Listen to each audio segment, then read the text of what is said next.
Good evening. आप सबका welcome है आज के एक और ज़बरदस्त माइंड ब्लोइंग वेबिनार में।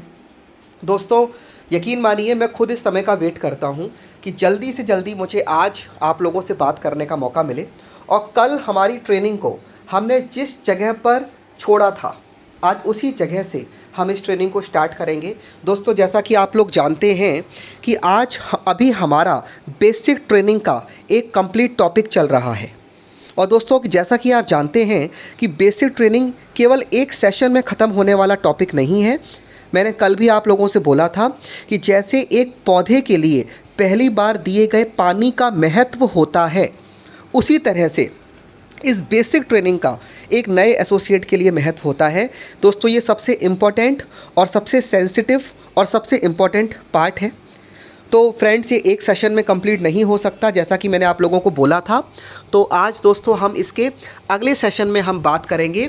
आज दोस्तों हम डिस्कस करेंगे कि आखिर इस वंडरफुल बिजनेस में, जिसको हम लोग डायरेक्ट सेलिंग के नाम से जानते हैं, नेटवर्क मार्केटिंग के नाम से जानते हैं, आखिर कौन सी चीज़ हमें इस बिज़नेस में कामयाब कराएगी। अब दोस्तों, इस बिज़नेस में कामयाबी की अलग अलग परिभाषाएं होती हैं। मैं अपनी परिभाषा आप लोगों को बताना चाहता हूं। इस बिज़नेस में मैं सिर्फ उसी व्यक्ति को कामयाब मानता हूं जो इस बिज़नेस से मिनिमम 1 लाख रुपए महीने की इनकम कमा रहा है। अगर आप इस बिज़नेस में ज्वाइन हैं और आपकी इनकम रेगुलरली 1 लाख रुपए महीने से ज़्यादा आ रही है, आप इस बिज़नेस में एक्टिवली मेहनत कर रहे हैं तब भी, और अगर आप इस बिज़नेस में मेहनत नहीं कर रहे हैं तब भी, अगर आप 1 लाख पर मंथ से ऊपर की इनकम कमा रहे हैं, तो मैं आपको इस बिज़नेस में कामयाब मानूंगा। आप विदेश घूमने गए अपनी फैमिली के साथ 1 महीने के लिए, लेकिन जब लौट के आए तो इस बिज़नेस की वजह से आपके अकाउंट में अगर 1 लाख से ज़्यादा की इनकम आ रही है, वर्किंग और नॉन वर्किंग दोनों कंडीशन में, तो आपको मैं इस बिज़नेस में कामयाब मानूंगा। अब सवाल ये है, इस बिज़नेस में कामयाब कैसे बने, इस बिज़नेस में कौन हमें कामयाब कराएगा। तो दोस्तों, इस बिज़नेस में ना आपके सीनियर आपको कामयाब करा सकते हैं, ना आपके जूनियर आपको कामयाब करा सकते हैं। इस बिज़नेस में आपको अगर कोई चीज़ कामयाब करा सकती है तो दोस्तों उस चीज़ का नाम है ट्रेनिंग। यस, ट्रेनिंग ही वो चीज़ है जो इस बिज़नेस में आपको कामयाब करा सकती है। दोस्तों, इस बिज़नेस में हो सकता है कि आपका सीनियर, आपका अपलाइन आपका साथ छोड़ के चला जाए। मैं बहुत कड़वे शब्दों का इस्तेमाल करूंगा, बुरे से बुरे कंडीशन का आप लोगों को इमेजिनेशन दिखाऊंगा। मैं ये नहीं बोल रहा कि आपका सीनियर आपको छोड़ के चला जाएगा, मैं बोल रहा हूँ हो सकता है बुरे से बुरा कि आपका अपलाइन इस बिज़नेस में कामयाबी की राह में आपका साथ छोड़ दे, या हो सकता है कि आपका डाउनलाइन, आपके जूनियर जिन पर आपको भरोसा है कि इस बिज़नेस में कामयाबी के सफ़र में आपका साथ देंगे, हो सकता है वो भी आपका साथ छोड़ दें। लेकिन एक चीज़ कभी आपका साथ नहीं छोड़ेगी, और वो है वो स्किल, वो टैलेंट जो आप इस बिज़नेस में ट्रेनिंग से सीखेंगे। ये जो टैलेंट है दोस्तों, ये जो स्किल है, ये स्किल कभी आपका साथ नहीं छोड़ेगा। दोस्तों, इस बिज़नेस में आज मेरी टीम में हज़ारों लोग काम कर रहे हैं, और इसमें कोई डाउट नहीं है कि मैं काम करूं या काम ना करूं, हर महीने मैं लाखों रुपए की इनकम इस बिज़नेस से कमा रहा हूं। लेकिन ये मेरी सबसे बड़ी उपलब्धि नहीं है। इस बिज़नेस में मैं दोस्तों पिछले 17 सालों से एक्टिव हूँ, 17 सालों से वर्किंग में हूँ। कई सारी अचीवमेंट्स किए दोस्तों। मैंने 4-4 कारें मेरे घर के नीचे आज भी खड़ी हुई हैं। 1.25 करोड़ का, 50 लाख का 2 घर बनवा लिए, बहुत सारी विदेश यात्राएं कर ली। पर दोस्तों, वो मेरी सबसे बड़ी उपलब्धि नहीं है। मेरी इस बिज़नेस में सबसे बड़ी उपलब्धि ये है कि आज मेरी टीम में हज़ारों लोग काम कर रहे हैं और मुझे इनकम आ रही है। अगर मेरी टीम के सभी लोग इस बिज़नेस को छोड़ के चले गए, मैं फिर से एक कॉपी और पेन उठाऊंगा और फिर से हज़ारों लोगों की टीम बनाऊंगा, करोड़ों रुपए कमाऊंगा, महीने में लाखों रुपए की इनकम पर पहुंच जाऊंगा। क्योंकि इस बार मुझे पता है कि इस बिज़नेस में कामयाबी कैसे मिलती है। मुझे पता है लोगों को इनवाइट कैसे किया जाता है, मुझे पता है प्लान कैसे करते हैं, फीडबैक कैसे करते हैं, और मुझे पता है टीम को ट्रेंड कैसे करते हैं, एक पौधे को पेड़ कैसे बनाते हैं। और ये जो स्किल मैंने सीखा, ये जो टैलेंट मैंने सीखा, ये मेरी सबसे बड़ी उपलब्धि है। और ये टैलेंट मुझे कहाँ से मिला? ट्रेनिंग से मिला। दोस्तों, इस बिज़नेस में अगर वाकई में आप कामयाब होना चाहते हैं, एक नियम बना लीजिए, कभी भी कोई भी ट्रेनिंग आप मिस मत करिए। क्योंकि इस बिज़नेस में अगर कोई चीज़ आपको कामयाब बना सकती है, आई रिपीट, वो है दोस्तों ट्रेनिंग। कोई भी ट्रेनिंग हो, जैसे हम लोग फिज़िकल ट्रेनिंग करते हैं ऑडिटोरियम में ट्रेनिंग करते हैं, हॉल में ट्रेनिंग करते हैं, चाहे वो ट्रेनिंग हो, या फिर अभी जो आप अपने घर पे बैठ के एक ऑनलाइन ट्रेनिंग अटेंड कर रहे हैं, चाहे ये ट्रेनिंग हो, कोई ट्रेनिंग प्रोग्राम आपको इस बिजनेस में मिस नहीं करना। दोस्तों याद रखिएगा, एक छोटी सी कहानी दोस्तों सुनाऊंगा मैं आप लोगों को। एक बार किसी ने मधुमक्खी से पूछा, तुम इतनी मेहनत से ये शहद बनाती हो, एक अनजान आदमी आता है और तुम्हारा शहद चुरा के चला जाता है, तुम्हें बुरा नहीं लगता? तब मधुमक्खी ने जवाब दिया दोस्तों कि वो सिर्फ मेरा शहद चुरा सकता है, लेकिन जो शहद बनाने की कला है, जो शहद बनाने की आर्ट है, टैलेंट है, उस टैलेंट को, उस आर्ट को नहीं चुरा सकता। वो बार बार शहद चुराता चला जाएगा और मैं हर बार नया शहद बनाती चली जाऊंगी, क्योंकि ये टैलेंट वो चोरी नहीं कर सकता, वो सिर्फ शहद चोरी कर सकता है। दोस्तों इस बिज़नेस में भी हो सकता है कोई आपकी टीम चोरी करके चला जाए, लेकिन जो टैलेंट आपके अंदर है, ये टैलेंट कोई माई का लाल चोरी नहीं कर सकता। तो दोस्तों इस बिज़नेस में जो चीज़ आपको अपने इस बिज़नेस में कामयाब कराएगी दोस्तों, वो चीज़ है ट्रेनिंग। दोस्तों इस बिज़नेस पे ऑलवेज़ आपको ट्रेनिंग पे फोकस करना है, ट्रेनिंग को अटेंड करता है। लेकिन एक सवाल आता है, क्या सर केवल ट्रेनिंग लेने से कामयाबी मिलेगी? हम तो रोज़ ट्रेनिंग में आके बैठ जाएंगे और 1 साल के अंदर क्या हम लखपति करोड़पति बन जाएंगे? तो मेरे भाइयों, ट्रेनिंग से आपको कामयाबी नहीं मिलती। आज तक केवल ट्रेनिंग को लेने से आपको इनकम नहीं आएगी, बल्कि ट्रेनिंग में जिस तरीके से आपको काम करना सिखाया जाएगा, उस तरीके से काम कर कर आपको ट्रेनिंग आएगी, राइट? तो दोस्तों ट्रेनिंग से हमें एक्चुअल में कामयाबी नहीं मिलती। दोस्तों ट्रेनिंग से हमें मिलता है केवल डाटा। जब आप ट्रेनिंग को अटेंड करते हैं ना, जो ट्रेनिंग में बातें बताई जाती हैं, आप उन बातों को नोट करते हैं कॉपी पे, या उनका स्क्रीनशॉट लेते हैं, या PDF फॉर्मेट पे उनको अपने पास मंगा लेते हैं। ये क्या है? ये कामयाबी है? नहीं दोस्तों, ये केवल डाटा है। डाटा मतलब केवल उसमें कुछ इन्फॉर्मेशन भरी हुई है, या आपकी डायरी में इन्फॉर्मेशन लिखी हुई है। अगर इस डायरी के पन्ने को आप कभी पलटेंगे नहीं तो ये डाटा केवल डाटा रह जाएगा। जब आप किसी को पेन ड्राइव में कोई ट्रेनिंग देते हो, तो पेन ड्राइव को क्या बोलते हो? इसमें डाटा है, या बोलते हो इसमें कामयाबी है? आप बोलते हो इसमें डाटा है। जब आप किसी को कॉपी देते हो, अपने दोस्त को, क्लास में हम लोग कॉपी शेयर करते हैं ना, तो क्या बोलते हो कि इसमें कामयाबी है या इसमें नोट्स हैं? दोस्तों उसमें केवल नोट्स होते हैं। तो जो ट्रेनिंग आप कॉपी पे नोट कर रहे हो दोस्तों, ये केवल डाटा है। लेकिन जब इस ट्रेनिंग की कॉपी को आप खोलते हो और बार बार इस ट्रेनिंग को आप पढ़ते हो, तो ये डाटा ट्रेनिंग के पन्नों, कॉपी के पन्नों से निकलकर आपके दिमाग में सेव हो जाता है। अब ये डाटा दोस्तों इन्फॉर्मेशन बन गई, यानी कि दोस्तों आपके पास जानकारी आ गई। यानी कि आपने ट्रेनिंग में जो कुछ आपको बताया गया, जो आपने कॉपी पे नोट किया, घर पर जाकर आपने उसका कई बार रिवीजन किया, और वो ट्रेनिंग अब कॉपी से निकलकर आपके दिमाग में छप गई। अब आपको उसको याद करने के लिए, रिकॉल करने के लिए पन्ने नहीं पलटने डायरी के, आपके दिमाग में वो छप गई है। यानी कि अब वो ट्रेनिंग डाटा से इन्फॉर्मेशन में कन्वर्ट हो गई।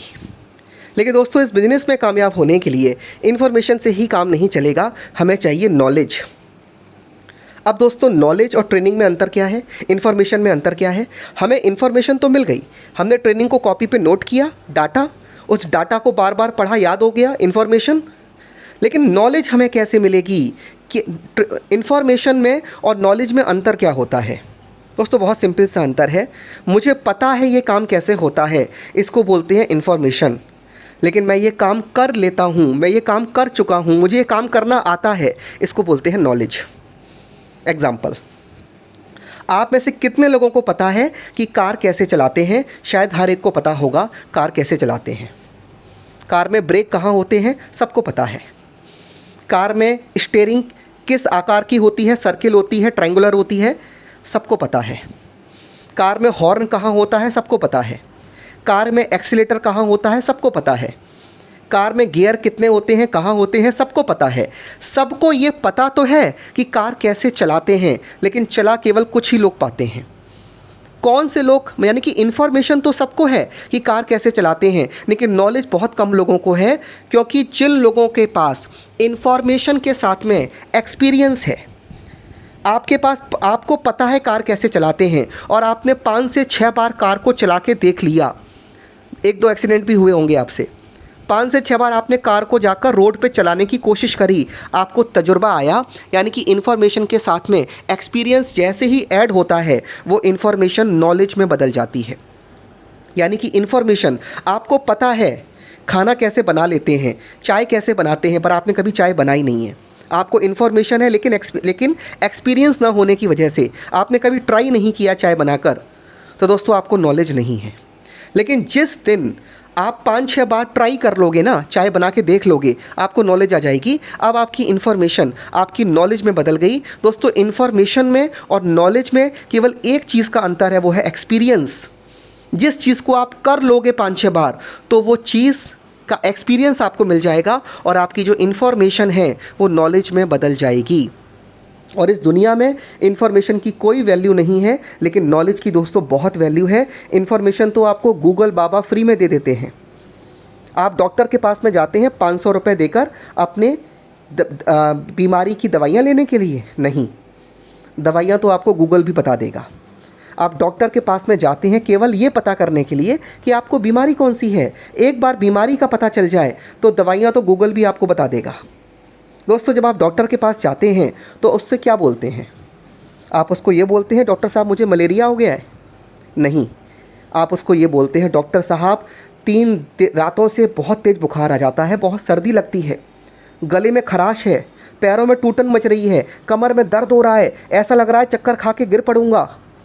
आप डॉक्टर को बीमारी नहीं बताते, डॉक्टर को अपने लक्षण बताते हैं।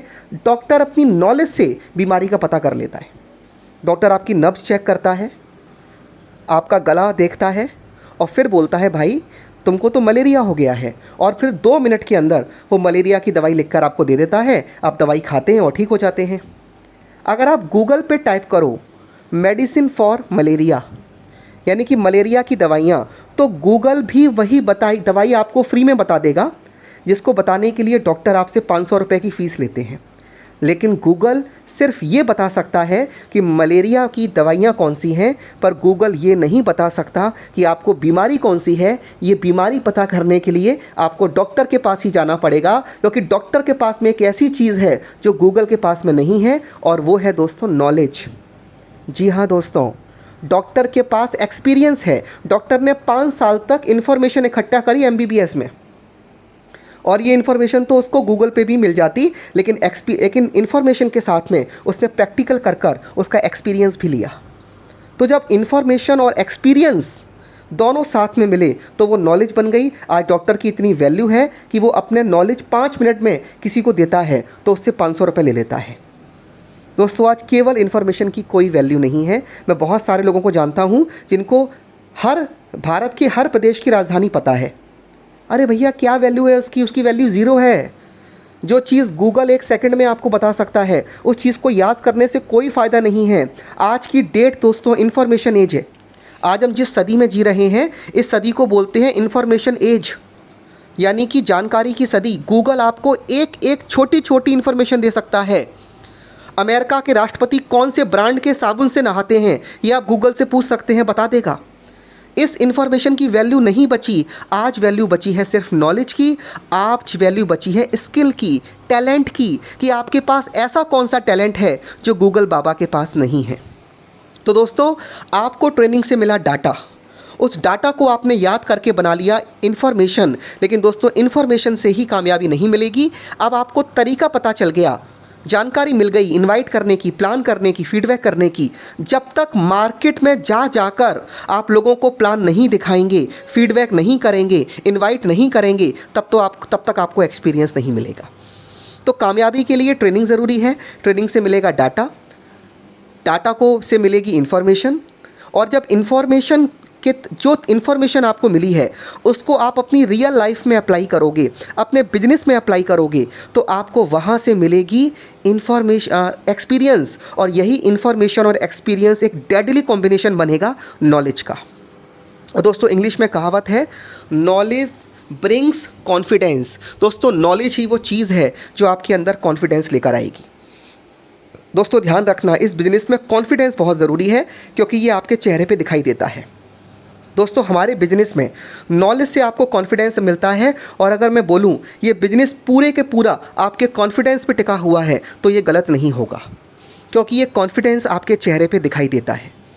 दोस्तों ध्यान रखना, हमारे बिजनेस में या तो आपके चेहरे पर कॉन्फिडेंस का उजाला दिखाई देगा या डर का अंधेरा दिखाई देगा। आपके चेहरे पे दो ही भाव दिखाई देंगे। जब आप किसी को इनवाइट करोगे, प्लान करोगे, स्टेज से ट्रेनिंग करोगे, या तो आपके चेहरे पर कॉन्फिडेंस का उजाला दिखाई देगा या डर का अंधेरा दिखाई देगा। और इस चीज़ दुनिया में जिस व्यक्ति के पास में एक्सपीरियंस है, जिसके पास में नॉलेज है, उसका चेहरे पर अलग ही चमक दिखाई देती है। दोस्तों एग्जांपल देता हूँ, विराट कोहली की कल्पना करिए। विराट कोहली जो भारत का सबसे अच्छा बल्लेबाज है, दुनिया का सबसे अच्छा बल्लेबाज है, आप उसको क्रिकेट के मैदान पे खड़ा कर दीजिए बल्ला लेकर, और उसके सामने दुनिया का सबसे तेज बॉलर बॉलिंग कर रहा है, शोएब अख्तर बॉलिंग कर रहा है।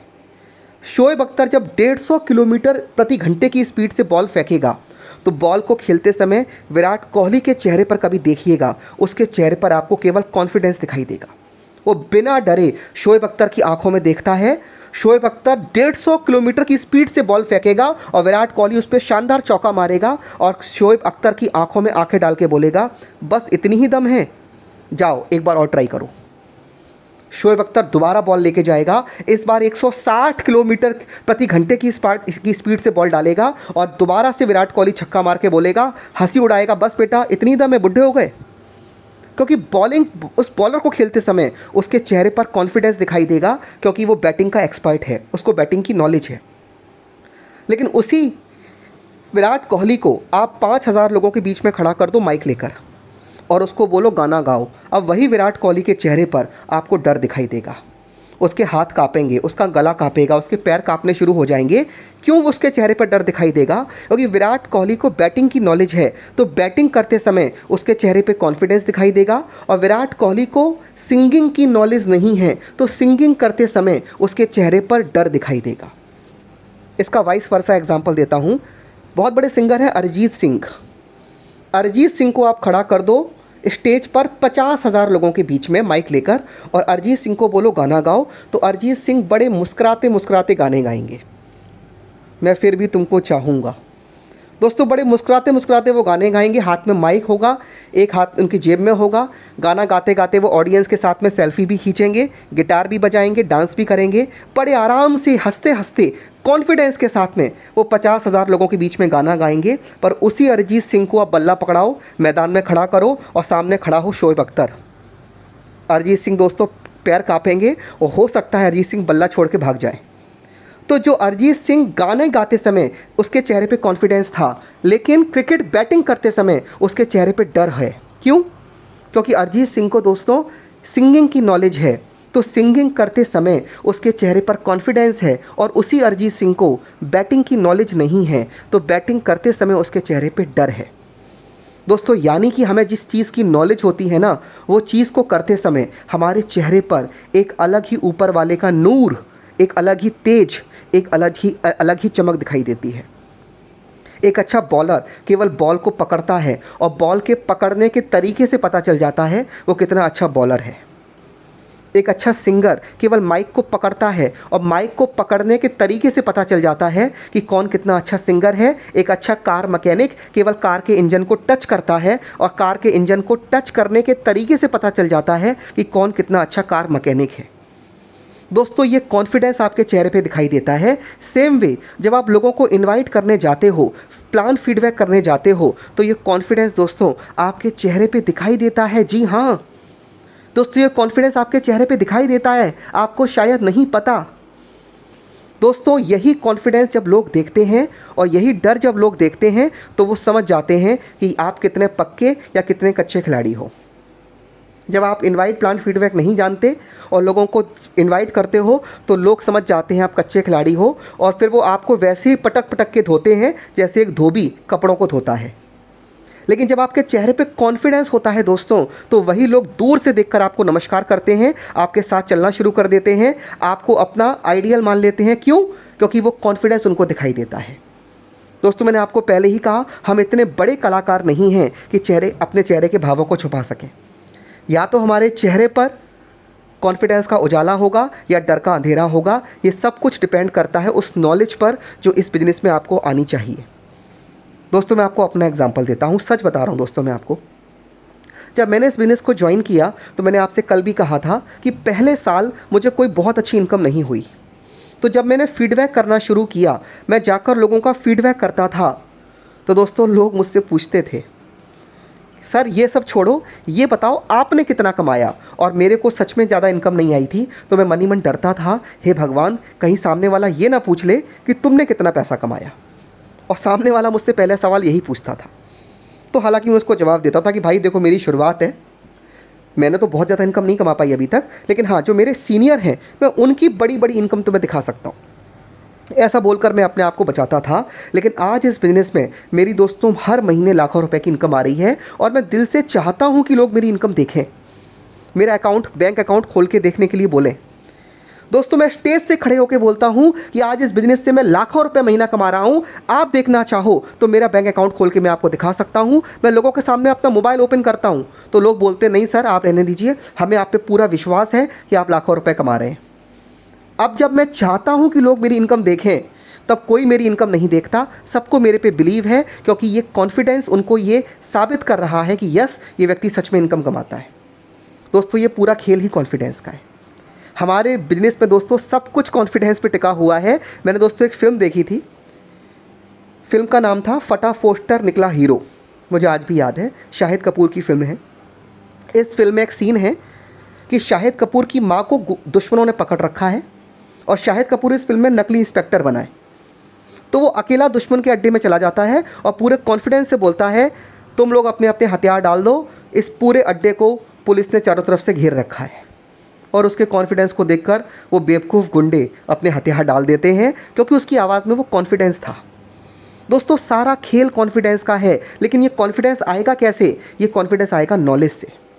तो दोस्तों मैं आपको बता देना चाहता हूँ इस बिज़नेस में कॉन्फिडेंस बहुत ज़रूरी है, क्योंकि अगर दोस्तों आपके पास में कॉन्फिडेंस है तो आपके पास में होगा बिलीव। दोस्तों अगर आपके पास में कॉन्फिडेंस है तो आपके पास में बिलीव होगा। Confidence brings believe. कॉन्फिडेंस ही वो चीज़ है जो आपके अंदर बिलीव लेकर आती है। इंग्लिश में एक कहावत है, if you think that you can and if you think that you can't, both conditions you are right. अगर आपको बिलीव है कि आप कामयाब हो जाओगे तो आपको दुनिया का कोई ताकत रोक नहीं सकता, और अगर आपको बिलीव है कि आप कामयाब नहीं हो पाओगे तो दुनिया की कोई ताकत आपको कामयाब नहीं कर सकती। ये सब कुछ डिपेंड करता है बिलीव पर, और ये बिलीव आता है कॉन्फिडेंस से। दोस्तों इस बिलीव में इतनी ताकत है कि आप असंभव से असंभव काम को भी संभव कर सकते हैं। दशरथ मांझी की पत्नी का देहांत हो गया था, क्योंकि उनके गांव से शहर जो हॉस्पिटल था वहां तक जाने के लिए पहाड़ पार करना पड़ता था, और 10 मिनट का रास्ता 1 घंटे में तय होता था। गांव का आदमी था दशरथ मांझी, हथौड़ा उठाया और उसने बोला पूरे पहाड़ को ही तोड़ दूंगा। सोच के देखिए कितना छोटा सा इंसान, कितना बड़ा पहाड़। बिलीव था, उस अकेले इंसान ने पहाड़ को तोड़ दिया। फिल्म बनी है उन पर, दशरथ मांझी, आप जाके टीवी पर देख सकते हैं, यूट्यूब पे देख सकते हैं, रियल स्टोरी है।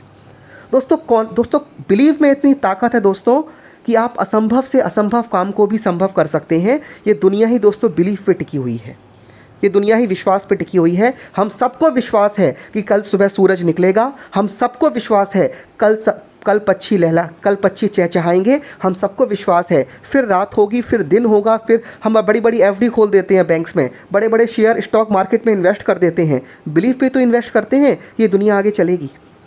दोस्तों ये दुनिया ही विश्वास से चलती है। विश्वास के ऊपर दोस्तों मुझे एक बहुत अच्छी कहानी याद आ रही है, आपके साथ में शेयर करना चाहता हूँ। दोस्तों कहानी कुछ ऐसी है, एक गांव में एक साधु महाराज रहा करते थे, जिनको सुबह सुबह 5 बजे चाय पीने का बड़ा शौक था। और उन पंडित जी के घर पर जो दूध वाला दूध लेकर आता था, वो कभी सुबह 5 बजे आता तो कभी 7 बजे आता, कभी 9 बजे आता। पंडित जी बड़े गुस्सा होते, उनको टाइम से चाय नहीं मिलती, उनका पूरा दिन खराब जाता। एक बार वो दूध वाला सुबह 9 बजे आया तो पंडित जी ने उसको गुस्से में पकड़ लिया, और पंडित जी ने बोला एक बात बता, तुझे सुबह 5 बजे आना होता है, तू 9 बजे आ रहा है। तो दूध वाला बेचारा पंडित जी को बहुत मानता था, पूरे गांव में इकलौते वही ज्ञानी पुरुष थे। दूध वाला बोलता है, पंडित जी क्या बताऊं, आपके गांव और मेरे गांव के बीच में ना एक नदी बहती है, नदी पर एक ही नाव है, कभी नाव मेरे गांव की सारी तरफ होती है, कभी नाव आपके गांव की तरफ होती है, कभी इस पार कभी उस पार, तो मैं नाव का इंतज़ार करता हूँ, इसीलिए मैं लेट हो जाता हूँ। तो पंडित जी गुस्से में थे, गुस्से में बोल दिया, अरे मूर्ख, नाव का इंतज़ार क्यों करता है, राम नाम लेकर नदी पर चल कर आ जाया कर। और ये बोल के पंडित जी तो अपने काम में बिजी हो गए। पर उस आदमी ने सोचा पंडित जी बोल रहे हैं तो ऐसा ही होता होगा। अगले दिन से सुबह ठीक 5 बजे वो दूध वाला दूध लेकर आना शुरू हो गया। चौथे 5वें दिन पंडित जी ने बोला, देखा बहानेबाज कामचोर, एक डांट से तू लाइन पर आ गया, अब तू सुबह 5 बजे कैसे आने लगा, अब तेरी नाव लेट नहीं होती। दूध वाला बोलता है, पंडित जी अब तो मैं नाव से आता ही नहीं हूँ। उस दिन आपने कहा था ना राम नाम लेकर नदी पर चलकर आया कर, तो मैं नदी पर चलकर आता हूँ। पंडित जी बोले, अच्छा बेटा, सुबह से मैं ही तुझे मिला बेवकूफ़ बनाने के लिए, तू नदी पर चलकर आता है, क्या कोई इंसान पानी पर चल सकता है। दूध वाला बोलता है, मैं तो चलता हूँ, कि दिखा सकता है कि देख सकते हो। और दोनों नदी किनारे चल गए, पहुँच गए। दूध वाले ने बोलना शुरू किया राम नाम, और दूध वाले ने पानी पर चलना शुरू कर दिया। एक नई चीज़ दोस्तों, जैसे एक पत्थर जब हम उसको फुल स्पीड से फेंकते हैं तो पत्थर पानी के ऊपर टिप्पे खाता हुआ निकल जाता है, वैसे ही वो दूध वाला बड़े आराम से दौड़ता हुआ राम नाम बोलकर पानी पर चल रहा था, पानी पे दौड़ रहा था। दोस्तों पंडित जी पसीना पसीना हो गए। उनको लगा भाई ये क्या हो रहा है, सुबह सुबह ये मैं क्या देख रहा हूँ, एक दूध वाला पानी के ऊपर चल रहा है। पर दूध वाला बड़ा मगन था, राम नाम बोलते बोलते 2 मिनट में वो नदी पार कर गया। अब पंडित जी पसीना पसीना। दूध वाला उस तरफ जाके बोलता है, अरे पंडित जी आप वहीं रह गए, आप भी आइए ना, कुछ नहीं होगा। अब पंडित जी बोलते, भाई मैं नहीं कर पाऊंगा, मेरे बस का नहीं है, मैं डूब जाऊंगा। दूध वाला बोलता है, पंडित जी कुछ नहीं होगा, कोशिश तो करो। पंडित जी ने डरते डरते पहला पैर रखा राम नाम बोलकर, और उसी वक्त पंडित जी का राम नाम सत्य हो गया। पंडित जी मर गए, नदी में तैर के बह गए, पता नहीं चला वो कहाँ गए। दोस्तों क्या वजह थी कि जिसने गुरु मंत्र लिया वो तो पार कर गया, और जिसने गुरु मंत्र दिया वो डूब गया। दोस्तों इसकी ये वजह है कि पंडित जी खुद को बहुत ज्ञानी तो बोलते थे, पर वो दिल से जानते थे कि भैया राम नाम से नदी पार होती है, कहने वाली बातें हैं, असलियत में ऐसा नहीं होता। पर दूध वाला पंडित जी पे बड़ा भरोसा करता था। उसको लगा पंडित जी बोलते हैं, सच ही बोलते हैं, सच में राम नाम से नदी पार हो जाती है। उसको पंडित जी के ऊपर पूरा बिलीव था, इसलिए वो नदी पार कर गया। लेकिन पंडित जी को अपने भगवान पे पूरा बिलीव नहीं था, इसलिए वो डूब गए। दोस्तों ये दुनिया ही बिलीव पे चलती है। ये तो एक कहानी थी, पर अब मैं आपको साइंस में, फिजिक्स में एक एग्जांपल देना चाहता हूँ। हम लोग आज के समय के लोग हैं, हम लोग पुरानी कहानियों पे बिलीव नहीं करते, पर हम साइंस पे तो बिलीव करते हैं। दोस्तों मैं आपको साइंस की एक थ्योरी बता देता हूँ। साइंस का सिद्धांत है कि जो वस्तु का वज़न हल्का होगा और उसके पंख भारी होंगे वो हवा में उड़ सकती है, और जिस प्राणी या वस्तु का वज़न ज़्यादा है, पंख हल्के हैं, वो हवा में नहीं उड़ सकता। जैसे इंसान अगर नकली पंख लगा भी ले तो इंसान का वज़न 60 किलो का होता है, 30-30 किलो के 2 पंख लगा भी लेगा नकली तो वो उसको फड़फड़ा नहीं पाएगा, 30-30 किलो के पंख को उड़ नहीं पाएगा, गिर जाएगा। लेकिन एक पक्षी शरीर में हल्का होता है, पंख भारी होते हैं, वो उड़ जाता है। ये साइंस का नियम है दोस्तों। लेकिन इस दुनिया में एक ऐसा प्राणी है जो साइंस के नियमों के विरुद्ध हवा में उड़ता है। जानते हैं कौन है वो? वो है भंवरा। आपने अपने खेत में, बाग में देखा होगा, एक काले रंग का बड़ा बड़ा एक मधुमक्खी से बड़े आकार का प्राणी होता है, भंवरा बोलते हैं, भौरा बोलते हैं उसको, काले रंग का होता है। दोस्तों आप जानते हैं वो दुनिया का इकलौता ऐसा प्राणी है जो साइंस के नियमों के विरुद्ध हवा में उड़ता है। उसका शरीर भारी है लेकिन पंख हल्के हैं, फिर भी वो हवा में उड़ जाता है। कैसे? जानते हो कैसे? क्योंकि उसने कभी साइंस पढ़ी ही नहीं है, उसको ये फिजिक्स का नियम पता ही नहीं है। मैं शर्त लगा के बोल रहा हूँ, आप उसको ये फिजिक्स का नियम बता दो, कल से वो भी उड़ना भूल जाएगा, क्योंकि उसको पता चल जाएगा ये पॉसिबल नहीं है। अभी वो क्यों उड़ रहा है? उसको लगता है ये पॉसिबल है। दोस्तों इस दुनिया में नथिंग इज़ इम्पॉसिबल, क्योंकि इम्पॉसिबल खुद अपने आप में बोलता है आई एम पॉसिबल। इम्पॉसिबल की स्पेलिंग क्या है? IMPOSSIBLE। दोस्तों इम्पॉसिबल खुद अपने आप में बोलता है भैया आई एम पॉसिबल, मैं भी पॉसिबल हूँ। इम्पॉसिबल की हिंदी होती है असंभव। संधि विच्छेद करके देखो, विसर्ग संधि है, अहम संभव। असंभव भी दोस्तों बोल रहा है अहम संभव, भैया मैं भी संभव हूँ। अगर आपको बिलीव है दोस्तों तो इस दुनिया में कुछ भी असंभव नहीं है, और अगर आपको खुद पे ही बिलीव नहीं है तो बुरा मत मानिएगा, आपके लिए लाइफ में कुछ भी संभव नहीं है। इस बिजनेस को तो छोड़ो, डायरेक्ट सेलिंग को तो छोड़ो, आप एक छोटा सा बैंक में क्लर्क का एग्ज़ाम पास नहीं कर पाओगे अगर आपको खुद पे बिलीव नहीं है तो। और खुद पे बिलीव है, आप पहाड़ को भी तोड़ सकते हो, आप आसमान की ऊंचाइयों से भी आगे जा सकते हो। लोग गए हैं। तो दोस्तों ध्यान रखना, किसी शायर ने क्या खूब कहा है, ये गलत कहा किसी ने कि तेरा कुछ पता नहीं, तुझे ढूंढने की हद तक कोई ढूंढता नहीं। अगर आप सफलता को उसकी संभव की पराकाष्ठा में ले आओ, संभव के आकार में ले आओ और फिर उसको तलाशो, दोस्तों हर हाल में आपको सफलता मिलेगी। तो हमारे बिजनेस में कामयाब होने के लिए आपको दोस्तों बिलीव होना चाहिए। बिलीव के लिए आपको के पास कॉन्फिडेंस होना चाहिए। कॉन्फिडेंस नॉलेज और एक्सपीरियंस के कॉम्बिनेशन से आएगा, और नॉलेज आपको इन्फॉर्मेशन से मिलेगी, और इन्फॉर्मेशन डाटा से आता है, और डाटा आपको ट्रेनिंग से मिलता है। तो इस बिज़नेस में जो कामयाबी की जड़ है दोस्तों वो क्या है? यस, वो है ट्रेनिंग। इस बिज़नेस में जो कामयाबी की जड़ है वो है ट्रेनिंग, क्योंकि ट्रेनिंग से आपको डाटा मिलता है, डाटा से को जब पढ़ते हो तो इन्फॉर्मेशन मिलती है, इन्फॉर्मेशन में जब एक्सपीरियंस का तड़का लगाते हो तो नॉलेज मिलती है, नॉलेज से कॉन्फिडेंस आता है, और कॉन्फिडेंस से बिलीव आता है, और एक बार जब बिलीव आ गया तो सक्सेस तो क्या, सक्सेस के दादाजी भी मिल जाते हैं। तो दोस्तों सारा खेल किस पे डिपेंड करता है? सारा खेल डिपेंड करता है ट्रेनिंग में। तो इस बिजनेस में कामयाब होने के लिए एक ही मैसेज देना चाहूँगा, अटेंड ऑल ट्रेनिंग प्रोग्राम्स। अगर वाकई में आप इस बिज़नेस में कामयाब होना चाहते हैं दोस्तों, तो आपको हर हाल में सारी ट्रेनिंग अटेंड करनी है। मैंने कल आपको बताया था इस बिज़नेस में आपको ऐसा क्या क्या मिल जाता है जो किसी और जॉब में या ट्रेडिशनल बिज़नेस में नहीं मिल सकता। ये सारी चीज़ें मैंने आपको कल बहुत विस्तार से समझाई थी। तो दोस्तों इस बिज़नेस में कामयाब होने के लिए always attend all training programs. Training ही वो माध्यम है, ट्रेनिंग ही वो चीज़ है जो आपको इस बिज़नेस में कामयाब बनाती है। अब दोस्तों थोड़ा सा हम लोग आगे बढ़ेंगे। दोस्तों हमारे जो नेटवर्क मार्केटिंग है दोस्तों नेटवर्क मार्केटिंग लोगों की सोच बदलने का बिजनेस नहीं है, बल्कि अपने जैसे सोच वाले लोगों को तलाश करने का बिजनेस है। अगर आप ये सोचें कि मैं नेटवर्क मार्केटिंग में 10 लोगों को प्लान दिखाऊंगा और 10 जैके 10 लोगों को ज्वाइन करा दूंगा, तो दोस्तों ऐसा नहीं है, क्योंकि एक लॉ है, लॉ को बोलते हैं नियम। एक लॉ है दोस्तों, 2 + 2 = 4। ये लॉ मतलब नियम है। दुनिया के किसी भी कोने में चले जाओ, किसी भी देश में चले जाओ, 2 और 2 4 ही होते हैं, क्योंकि ये एक लॉ है। एक दूसरा लॉ है लॉ ऑफ ग्रेविटेशन।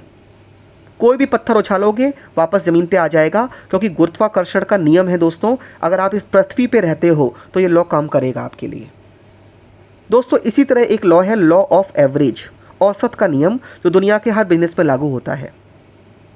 अगर आप 10 लोगों को बुलाओगे तो 6 लोग आपकी बात सुनने के लिए आएंगे, और अगर आप 6 लोगों को बुलाओगे तो उसमें से 2 या 3 ऐसे लोग होंगे जो आपकी सोच वाले लोग होंगे और आपके साथ ज्वाइन करेंगे। दोस्तों नेटवर्क मार्केटिंग 10 के 10 लोगों को ज्वाइन कराने का बिजनेस नहीं है, बल्कि 10 में से 2 ऐसे लोगों को तलाश करने का बिजनेस है जिनकी सोच आपकी सोच से मिलती है। दोस्तों हमारे हिंदू समाज में कुंडलियाँ मिलाने के बाद ही शादी की जाती है। आप किसी लड़की से शादी करना चाहो, कितनी भी पसंद हो, माँ बाप तब तक शादी नहीं करने देंगे जब तक कुंडलियाँ नहीं मिलती। और हम कितने भी बड़े वैज्ञानिक क्यों ना हो गए हों, साइंस क्यों ना पढ़ गए हों, ये नियम आज भी हम लोग लागू होता है। कुंडलियाँ मिलाते हैं, 36 में से कितने गुण मिल रहे हैं, और जब गुण मिलते हैं, उस सोच मिलती है, फ्रीक्वेंसी मिलती है, तभी पंडित जी हाँ बोलते हैं, तभी घर वाले हाँ बोलते हैं, तभी शादी होती है।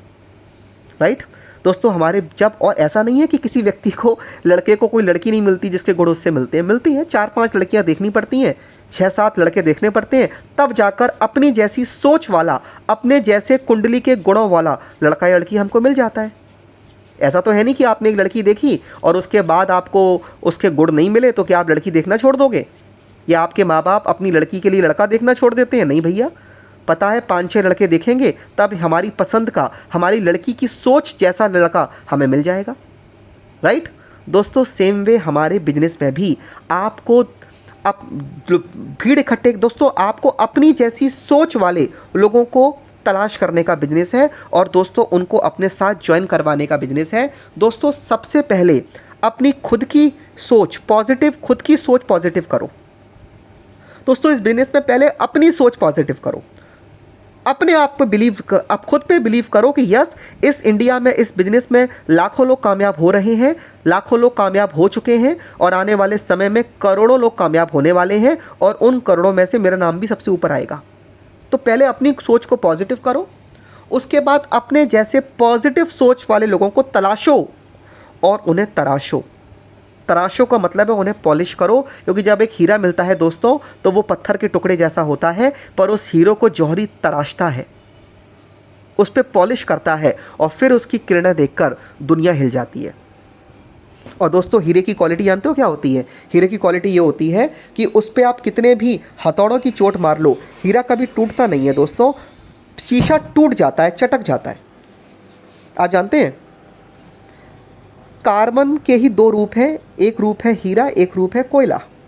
दोनों एक ही माँ के बेटे हैं, कर्ण अर्जुन। कोयले दोस्तों, कार्बन से ही कोयला बनता है और कार्बन से ही हीरा बनता है। तो आज दोनों की वैल्यू क्या है मार्केट में? अगर आप सुबह टहलने जा रहे हो और आपको सुबह सुबह कोयला दिखाई देता है तो आप क्या खेलते हो? उसके साथ फुटबॉल खेलते हो, ठोकर से उसको दूर फेंक देते हो।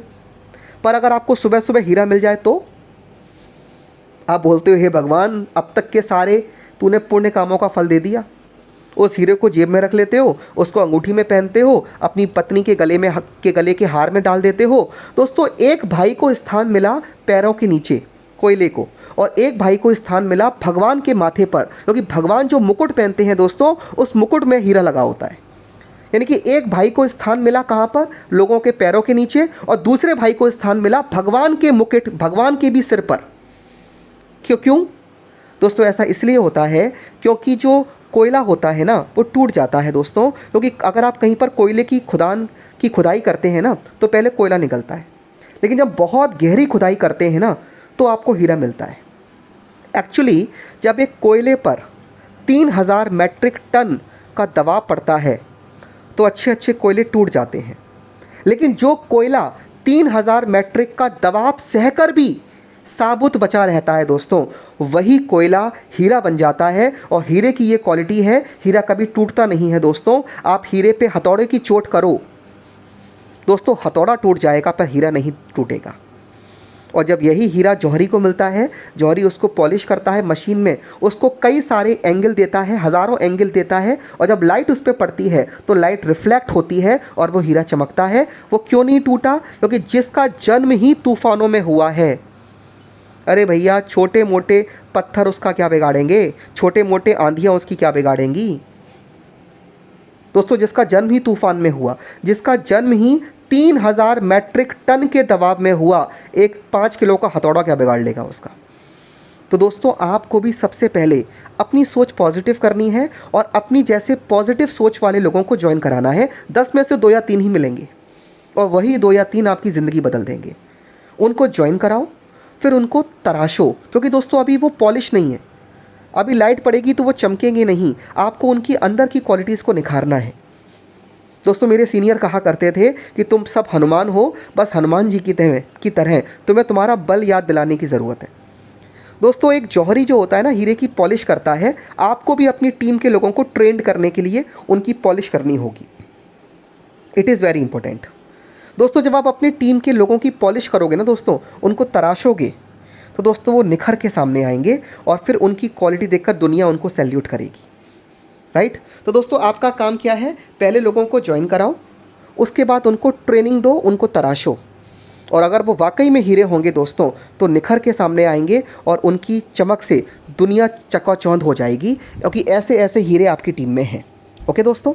तो दोस्तों मैं आप लोगों से ये कहना चाहता हूँ कि आप कमज़ोर घोड़े की मालिश कर कर उसे मजबूत घोड़े में बदल सकते हैं, पर आप गधे की मालिश कर कर उसे घोड़े में नहीं बदल सकते, क्योंकि वो कमज़ोर गधे से मजबूत गधा तो बन सकता है लेकिन मजबूत घोड़ा नहीं बन पाएगा।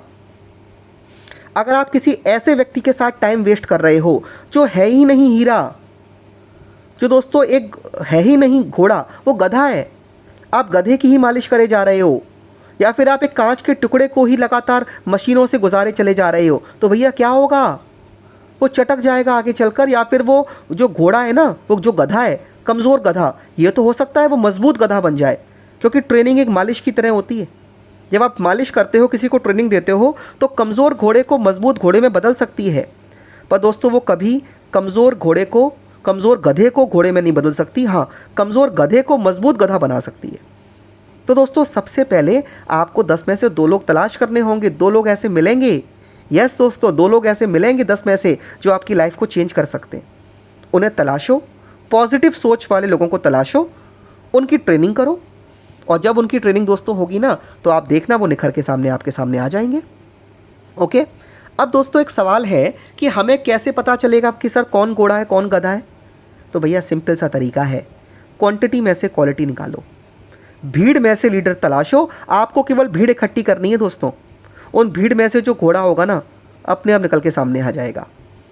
आप एक नदी किनारे गए और नदी किनारे दोस्तों आपने क्या देखा कि बहुत सारे वहाँ पर कांच के टुकड़े गिरे हुए हैं। उन्हीं कांच के टुकड़ों में कुछ हीरे हैं, कुछ कांच के टुकड़े हैं। अगर आप ये चेक करोगे ना मशीन लेकर कौन कांच का टुकड़ा है कौन हीरा है, तब तक बाकी लोग आएंगे और उन सबको लेके चले जाएंगे, आप खड़े रह जाओगे। सिंपल तरीका है, जो मिले कांच का टुकड़ा हो हीरा हो उसको उठा लो और एक बड़े से कांच के बर्तन में डाल दो। इस कांच के बर्तन को हम लोग बोलते हैं ट्रेनिंग हॉल। जो मिले उसको ज्वाइन कराओ, ट्रेनिंग में बैठा लो। जो सच में कांच का टुकड़ा होगा वो नीचे चला जाएगा और जो असली हीरा होगा वो अपने आप तैरकर ऊपर चला आएगा। और जो ऊपर चला आए उसको निकाल लो, उसकी पॉलिश करना शुरू कर दो, उसको ट्रेनिंग देना शुरू कर दो। वो पौधा है जो आपको पैसों का पेड़ बन के दिखाएगा, बस उसी के साथ में काम करो। आपका सवाल हो सकता है कि सर क्या वाकई में जो लीडर होगा वो अपने आप सामने आ जाएगा? इसका जवाब है जी हाँ, जो वाकई में लीडर होगा वो अपने आप सामने आ जाएगा। आप ट्रेनिंग दो, अपने आप उसके अंदर क्वालिटीज़ दिखना शुरू हो जाएंगी दोस्तों। क्योंकि सूरज को कभी अपना आधार कार्ड दिखाकर ये साबित नहीं करना पड़ता कि वो सूरज है। दुनिया में किसी ने आज तक सूरज से उसका आधार कार्ड नहीं मांगा कि साबित करो तुम सूरज है। उसकी गर्मी और उसकी किरणें अपने आप दुनिया को सबूत दे देती हैं कि भैया सूरज देवता निकल आए। किसी की हिम्मत नहीं है कि उसकी सूरज की आंखों में आंखें डाल के उसका आधार कार्ड मांग ले, क्योंकि उसकी किरणें और उसकी गर्मी ये बताने के लिए काफ़ी है कि कौन सूरज है और कौन 200 वॉट का बल्ब है। 200 वॉट का बल्ब बोलेगा ना कि मैं सूरज हूँ, दुनिया बोलोगी आधार कार्ड दिखाओ, पर सूरज से कभी कोई आधार कार्ड नहीं मांगता, क्योंकि उसके सामने करोड़ों बल्बों की रोशनी भी फीकी पड़ जाती है। तो दोस्तों आपको क्या करना है, कंफ्यूज नहीं होना इस बिजनेस में। आपको जो व्यक्ति मिले, आपको नहीं पता कौन कांच का टुकड़ा है कौन हीरा है, और ना ही आपको अपना समय खराब करना है ये पता लगाने में। जो मिले बस आपको उसको एक बड़े से बर्तन में डाल देना है जिसमें पानी भरा होगा। इस बर्तन को हम लोग बोलते हैं ट्रेनिंग हॉल, इस पानी को हम लोग बोलते हैं ट्रेनिंग। कुछ ही समय में जो हीरा होगा वो हल्का होता है, अपने आप ऊपर आ जाता है। और दोस्तों जो कांच के टुकड़े होते हैं वो नीचे चले जाते हैं। आपको ऊपर ऊपर के हीरे छांट लेने हैं, अलग निकाल लेना है, उसकी पॉलिश शुरू करनी है, उनकी स्पेशल ट्रेनिंग करनी है, उनकी कमांडो ट्रेनिंग करनी है, और उसके बाद वही हीरे आपको किस ऊंचाई तक पहुंचा सकते हैं, किस मुकाम तक पहुंचा सकते हैं, अभी शायद आपको अंदाज़ा भी नहीं है। दोस्तों इस बिज़नेस में जो सबसे ज़्यादा पैसे कमाने वाले व्यक्तियों में से एक हैं, उनका नाम है जिम डॉर्नन। अमेरिका के रहने वाले हैं। इस बिज़नेस से अरबों रुपए कमाया है, अरबों। वो इस दुनिया में नहीं है, उनकी तीसरी पीढ़ी इस बिज़नेस से इनकम कमा रही है। उनका नाम है जिम डॉर्नन। आप गूगल पे चेक कर सकते हैं, यूट्यूब पे देख सकते हैं। कई सारे उनके परिवार के बच्चों पे आज हवाई जहाज़ हैं, कई सारे उन पे पानी के जहाज़ हैं। लोग घर खरीदते हैं, उन्होंने कई सारे आइलैंड्स खरीद चुके हैं, प्राइवेट आइलैंड है उनके। इंडिया में केवल मैं शाहरुख खान को जानता हूँ जिसने दुबई में छोटा सा आइलैंड ख़रीदा है। वहाँ पर उनके पता नहीं कितने सारे आइलैंड हैं जो उन्होंने ख़रीद रखे हैं, राइट। तो जिम डॉर्नन ने कहा था ये बिज़नेस कोई बहुत बड़ा रहस्य नहीं है। मैंने अपनी लाइफ में लगभग 1000 लोगों को प्लान दिखाया, जिसमें 300 लोगों ने मेरे साथ ज्वाइन किया, 150 लोग ट्रेनिंग में आए, 50 लोग टिके रहे, और केवल 10 लोग ही ऐसे रहे जो मेरी सोच वाले टैलेंटेड लोग निकले, और उन 10 लोगों ने मेरी लाइफ बदल दी और मैं अरबों कमा चुका हूँ उन 10 लोगों में से। वो 10 लोग कहाँ से निकले? वो 10 लोग उन 1000 लोगों में से निकले जो जिम डॉर्नर ने इकट्ठे किए थे। उनको नहीं पता था कौन हीरा है कौन घोड़ा है, वो 10 लोग अपने आप निकल कर सामने आ गए। दोस्तों आपको भी यही करना है, क्वांटिटी में से क्वालिटी निकालो। दोस्तों हमारे बिजनेस में अगर कामयाब होना है, एक नियम याद रखो, this is a number game. दोस्तों हमारा बिजनेस ना संख्या पे डिपेंड करता है। This is the number game. Increase number of invitation. अगर आप वाकई में इस बिज़नेस में कामयाब होना चाहते हैं, सबसे ज़्यादा फोकस करिए इनविटेशन के नंबर पर, इनवाइट करने की संख्या बढ़ाइए। क्योंकि इनविटेशन एक ऐसी चीज़ है, फ़र्क नहीं पड़ता आपने इनवाइट कैसा किया, फ़र्क पड़ता है इनवाइट कितने किए। This is a number game. सारा खेल नंबरों का है, सारा खेल संख्या क्या है। दोस्तों आज मेरी टीम में संडे के दिन लगभग 500 लोगों को प्लान होता है। यही वजह है कि मंडे को मेरे को बहुत अच्छी इनकम आती है, 10,000 8,000 की इनकम आती है, 10,000 की इनकम आती है। ठीक है, आपकी टीम में 5 लोगों को शायद 50 लोगों को प्लान होता है तो आपको 1,000 की इनकम आती है। अगर आपकी टीम में 50 लोगों का प्लान होगा तो आपको शायद 100 रुपये की इनकम आएगी। मैं गारंटी दे रहा हूँ, केवल नंबर का फ़र्क है। कल इस संडे अपनी टीम में 500 लोगों को प्लान दिखा के दिखाओ, आपकी पूरी टीम के मिला के 500 लोगों के प्लान होने चाहिए। मेरी गारंटी है मंडे को आपका चेक भी, इनकम भी, कमीशन भी 10,000 का ही आएगा। ये कोई बहुत बड़ा रहस्य नहीं है दोस्तों। कामयाबी डिपेंड करती है नंबर्स पर, नंबर ऑफ इन्विटेशन। इस बिज़नेस में लाखों रुपये कमाना है, कामयाब होना है। इस बिज़नेस में कभी भी कोई भी चैलेंज आपके सामने आए, आपकी टीम आपका रेस्पेक्ट ना करे, आप इस बिज़नेस में इनकम कम कमाना शुरू करो, आपकी टीम आपका साथ छोड़ना शुरू कर दे, बिज़नेस छोड़ना शुरू कर दे, आपका ऑफ़र क्वालिफाई नहीं हो पा रहा, कंपनी आपका रेस्पेक्ट नहीं कर रही है, हर प्रॉब्लम का एक रामबाण सॉल्यूशन दे रहा हूँ। Increase number of invitation. दोस्तों, आपको इनवाइट करने की संख्या बढ़ा देनी है अपनी टीम में, क्योंकि जब आपकी टीम में ज़्यादा संख्या में इनवाइट होगा, ऑटोमेटिकली आपकी टीम में ज़्यादा संख्या में प्लान होंगे। जब आपकी टीम में ज़्यादा संख्या में इनवाइट शुरू होगा, ऑटोमेटिकली आपकी टीमों में ज़्यादा नंबर में प्लान शुरू हो जाएंगे। और जब आपकी टीम में ज़्यादा संख्या में प्लान होंगे, ऑटोमेटिकली आपकी टीम में ज़्यादा संख्या में फीडबैक होंगे। जब ज़्यादा संख्या में फीडबैक होंगे तो ऑटोमेटिकली आपकी टीम में ज़्यादा रिजल्ट आएंगे, ज़्यादा एडमिशन होंगे, ज़्यादा ज्वाइनिंग होंगी। जब ज़्यादा ज्वाइनिंग होंगी, ऑटोमेटिकली ज़्यादा एडमिशन होंगे। जब ज़्यादा एडमिशन होंगे, ऑटोमेटिकली आपका लेवल बढ़ेगा। जब आपका लेवल बढ़ेगा तो ऑटोमेटिकली आपके सपने ज़्यादा आएंगे। जब आपके सपने बड़े होंगे तो ऑटोमेटिकली आपके अचीवमेंट्स बढ़ेंगे। और दोस्तों, जब अचीवमेंट्स बढ़ेंगे तो आपकी कामयाबी की संख्या बढ़ेगी। एक कार, दूसरी कार, एक घर, दूसरा घर, एक विदेश यात्रा, दूसरी विदेश यात्रा, और ये चलती चली जाएगी। ये सब कुछ डिपेंड करता है लाइफ में एक चीज़ पर, और वो है इंक्रीज नंबर ऑफ इन्विटेशन। दोस्तों, आपको इन्वाइट करने की संख्या बढ़ानी है। जितनी ज़्यादा संख्या में आपकी टीम में इनविटेशन होंगे, उतने ज़्यादा आप इस बिज़नेस में कामयाब होंगे। आपकी कामयाबी की जो वैल्यू है, आपकी कामयाबी की जो संख्या है, आपके अचीवमेंट्स की जो संख्या है, वो डिपेंड आपकी टीम के द्वारा किए गए इनविटेशन की संख्या पर निर्भर करती है। तो दोस्तों, सिंपल सा फॉर्मूला याद रखो, फिजिक्स का फॉर्मूला दे रहा हूँ। Number of invitees directly proportional to success. हम लोग फिजिक्स में पढ़ते हैं ना कि नंबर ऑफ इन्वाइटीज समानुपाती है किसके? सफलता के। अगर आपकी टीम में नंबर ऑफ इन्वाइटीज ज़्यादा होंगे तो सफलता ज़्यादा होगी, नंबर ऑफ इन्वाइटीज कम होंगे, सफलता कम होगी।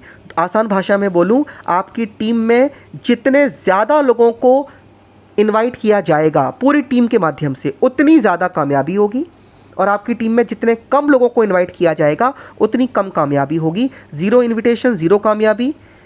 बहुत सारे इनविटेशन, बहुत सारी कामयाबी। Directly proportional to invitation. तो दोस्तों, Sunday is the golden day for our business, but Saturday is the most important day for our business. दोस्तों, संडे हमारे बिजनेस का गोल्डन डे है, क्योंकि संडे हर एरियाज़ में हम लोग प्रेजेंटेशन दिखाते हैं।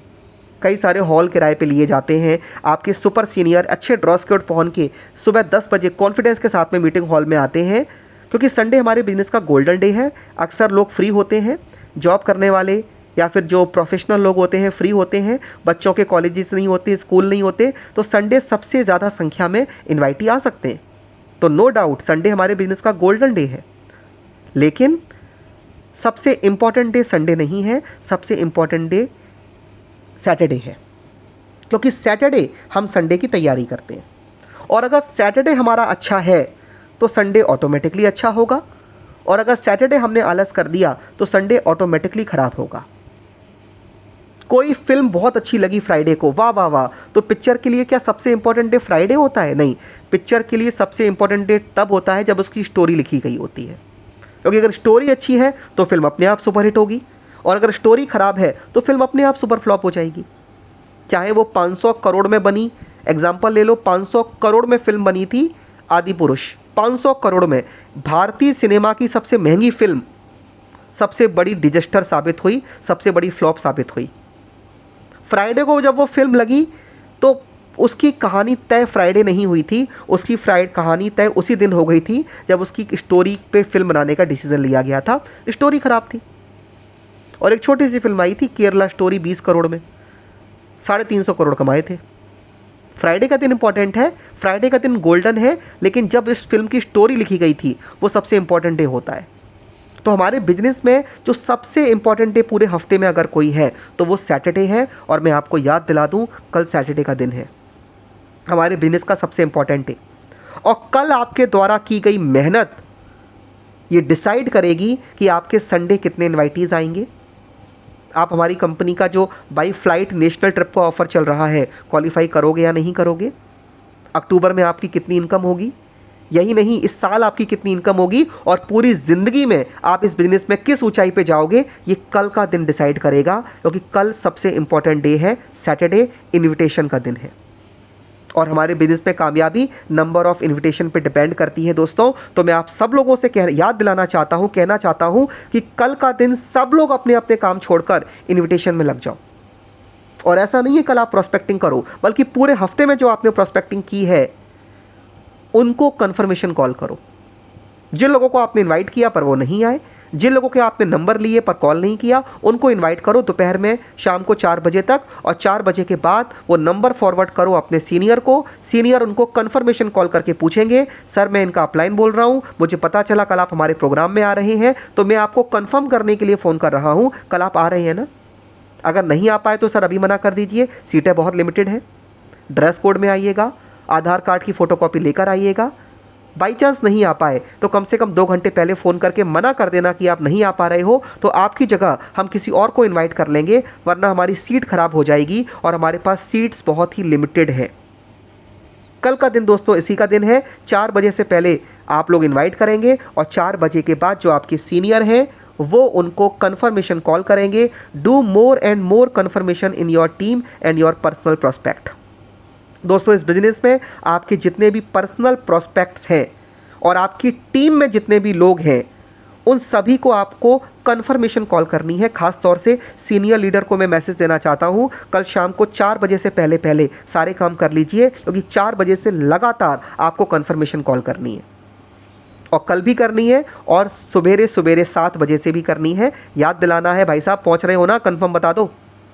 लोग सो के देर से उठेंगे तो उनको जगा दो टाइम से, ताकि वो टाइम से आपकी मीटिंग में पहुंच पाएँ। दोस्तों ध्यान रखना, then you will get more miles and more smiles, more success, more happiness. ज़्यादा माइल्स होंगे तो ज़्यादा स्माइल्स होंगी, ज़्यादा कामयाबी होंगी, ज़्यादा हैप्पीनेस होंगी, सब कुछ ज़्यादा ही ज़्यादा लाइफ में दोस्तों मौजा ही मौजा। लेकिन ये सब कुछ डिपेंड किस पे करता है दोस्तों, ये सब कुछ डिपेंड करता है नंबर ऑफ़ इन्विटेशन पर। कई लोगों ने हमारे बिज़नेस को अभी ज्वाइन किया 3-4 दिन पहले, वो बोल रहे हैं सर इनवाइट करना ज़रूरी है, समझ गए, पर सर इनवाइट करें कैसे, हमें तो इनवाइट करना आता ही नहीं है, क्योंकि हमने तो 3 दिन पहले ही ज्वाइन किया। टेंशन मत लो, हम सब सॉल्यूशन देंगे।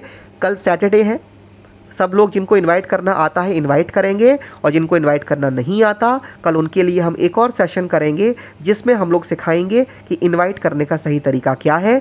जिन लोगों ने अभी तक इनवाइट करना नहीं सीखा, या तो कल सुबह सुबह अपने एक्टिव एंड ग्रोइंग अपलाइन से सीख लें, नहीं तो कल हम आपको सिखाएंगे।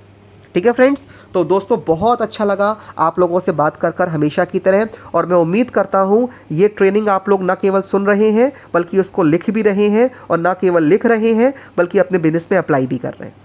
दोस्तों मेरी गारंटी है, 17 सालों के एक्सपीरियंस के आधार पे बोल सकता हूँ, अगर इस ट्रेनिंग के अनुसार जो अभी हम आपको देंगे आने वाले समय में, उसके अनुसार दोस्तों आप काम कीजिए तो डेफिनेटली आप कामयाब हो जाएंगे, क्योंकि ये प्रूफ हो चुका है। 17 साल से दोस्तों मैं इसको देख रहा हूँ। दोस्तों इस बिजनेस पे को लेकर, इस ट्रेनिंग को लेकर कोई डाउट मत रखिएगा दोस्तों, क्योंकि इसी ट्रेनिंग के माध्यम से इंडिया में लाखों लोग कामयाब हो चुके हैं, लाखों लोग कामयाब हो रहे हैं, और करोड़ों लोग कामयाब होने वाले हैं। उनमें आपका भी नाम हो सकता है, बशर्ते आप सही तरीके से इस ट्रेनिंग को अटेंड करें और उसको अपने बिजनेस पे अप्लाई करें। बाकी आपके हर सवाल जवाब के लिए हम मौजूद रहेंगे। तो दोस्तों मेरा पार्ट यहीं तक था। इन्हीं शब्दों के साथ मैं इस ट्रेनिंग को क्लोज़ करना चाहूँगा। आप सबका बहुत बहुत धन्यवाद।